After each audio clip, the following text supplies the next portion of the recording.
Comedian, his newest book, Napalm and Silly Putty, is #1 on the New York Times bestseller list. The man who made Harry Potter cry.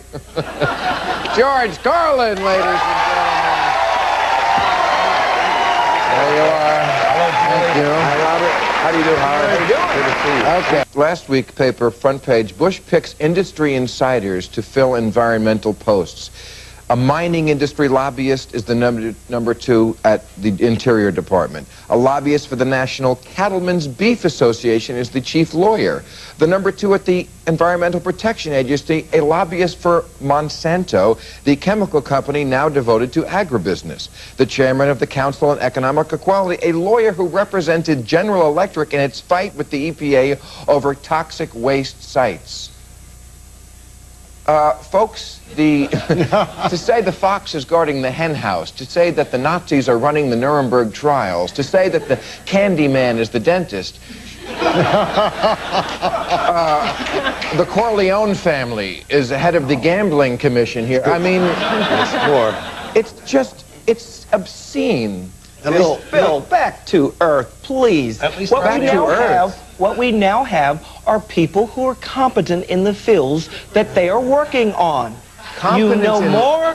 We now know more about environmental responsibility because they're used to evading them. Because they understand. That's the. Yeah, you have to give them credit for one thing. You have to give them credit. They're out in the open now. They're out in the open now. They're not even trying to conceal it anymore.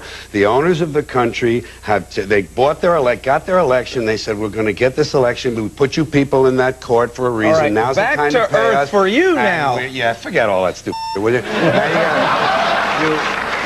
They're out in the open. They're openly driving the bus, and we're all in the back. There is no national conspiracy to buy elections and control America.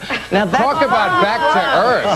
That's part of the problem. I don't challenge the facts that you present, that those backgrounds are there. What I challenge is the idea that there's some kind of conspiracy about now this. I get to talk. What we don't have, what we haven't had, let me just make this quick point. What we haven't had is a serious question about what to do with all of the energy needs that we have in America. A bunch of liberals want to tell people you can't drive this car, you can't have these lights on, you can't have a swimming pool. That's the attitude of people who don't understand. You don't need a formal conspiracy when interests converge. These people went to the same universities and fraternities. They're on the same boards of directors. They're in the same country clubs. They have like interests. They don't need to call a meeting. They know what's good for them, and they're getting it. And there used to be 7 oil companies. There are now 3. It will soon be 2. The things that matter in this country have been reduced in choice. There are 2 political parties. There are a handful of insurance companies. There are about 6 or 7 information things. But if you want a bagel, there are 23 flavors because you have the illusion.